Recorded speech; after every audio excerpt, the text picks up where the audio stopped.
y el anfitrión de DJs BrewTube. Y hoy nos vamos a criticar otra cerveza artesanal de México. ¿Y qué cerveza es? Es Házmela Rusa de la Chingoneria. Hey guys, that's right, it's Mexican beer time. It's about Cinco de Mayo time. I think I'll put this video up for Cinco de Mayo, probably. Maybe, maybe not, who knows. But I'm finally going to do what many consider, or review that is, what many consider the best Mexican craft beer there is. Házmela Rusa, which means make me a Russian, has won awards here in the United States. They won gold medal against my hometown brewer, Duclaw, and it beat out their X1 Rye Imperial Porter. Now, Házmela Rusa by La Chingoneria, remember, La Chingoneria means good fucking brewery, and they say, no somos los mejores, somos los más chingones. We're not like we're not the best, we're the fucking best. Remember that, guys. Anyways, this beer is a Mexican Imperial Stout. Now, it's a style that's basically a play on the Russian Imperial Stout that they add chiles to. Now, these kind of beers are made here in the United States, but none of the United States brewers add chiles and put the blend of the types of chiles in the same way as they do in Mexico. In a place where they make mole, which is a conglomeration of chiles and chocolate and different things, you just have a masterful use of chiles. And to me, brewing's a lot like cooking.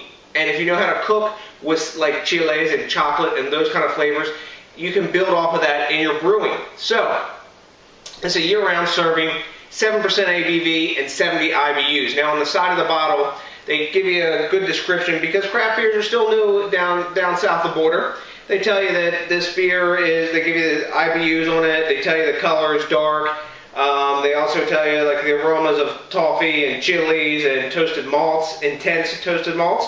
And they're telling you that it's on the palate, or paladar, it's let's see, it's bitter and strong with the combinations of chiles and chocolate.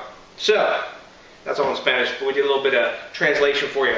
So without further ado, in this beer, there's 3 types of chiles. They're using, they're using cacao nibs, and those cacao nibs are locally sourced, as are the chiles from Tabasco.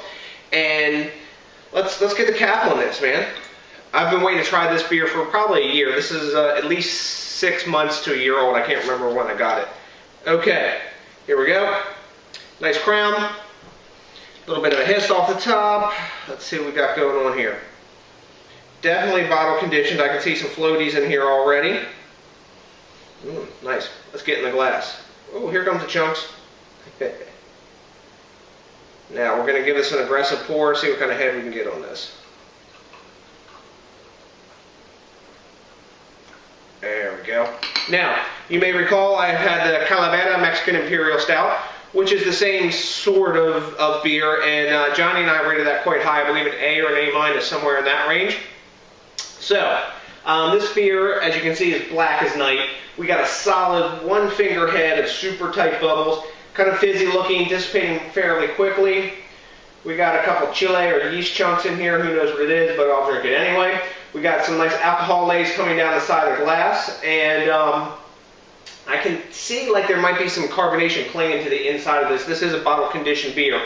No lights penetrating this beer, even down the divot. It's really, really dark, like river water looking brown. So, anyways, take a look at that, guys. Really excellent looking beer. Let's get a nose on this bad boy. Wow, chocolate, toffee. I can smell like more than one kind of chili in here, definitely. I'm getting like pasilla, arbol, and I can't tell what the other one is, but definitely pasilla and chile de arbol. And it's sort of like that dry chile that you use when you cook, when you're making like pozole, or you're making a mole, or maybe you're making enchiladas and you're using, or making chile rellenos, and you use those. So, man, lovely smelling beer. Head's pretty much all the way dissipated. Right now our temp's probably about 52 degrees because I let this sit out a bit. You know, let's get a drink of this. Salud, Feliz Cinco de Mayo, or Batalla de Puebla, whatever you're going to celebrate it as.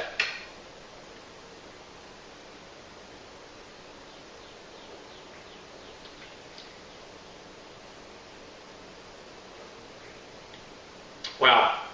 Right up front, the first taste you actually get hit with is coffee. There was a little bit of that in the nose that I forgot to mention, but there's also a lot of chocolate, a lot of toffee in this, and then the chiles come in. And unlike a lot of the American beers, you get a lot of heat off that chile. It's more like I'm getting a lot of flavor.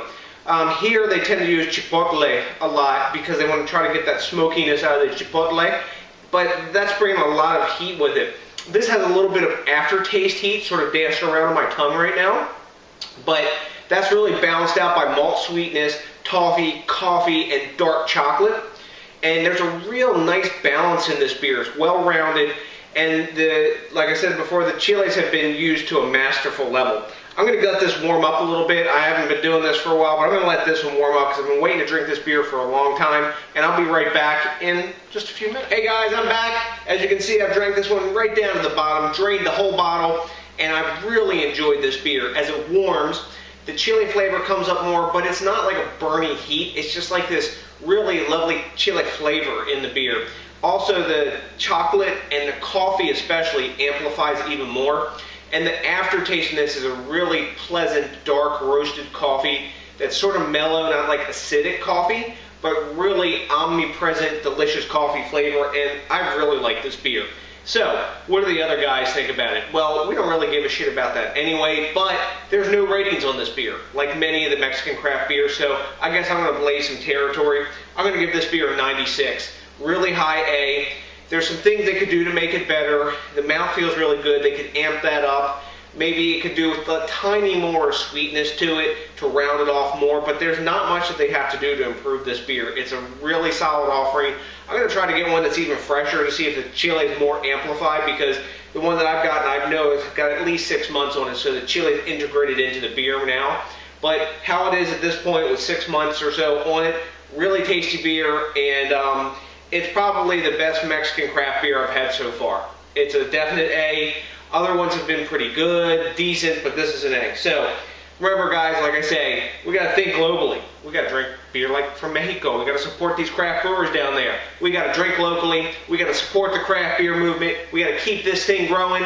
And if you guys find Mexican craft beer, buy it. Support the brewers down there.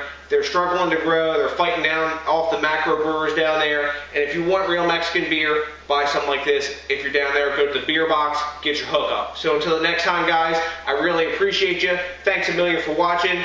And until the next time, muchísimas gracias. Paz y amor. Peace out.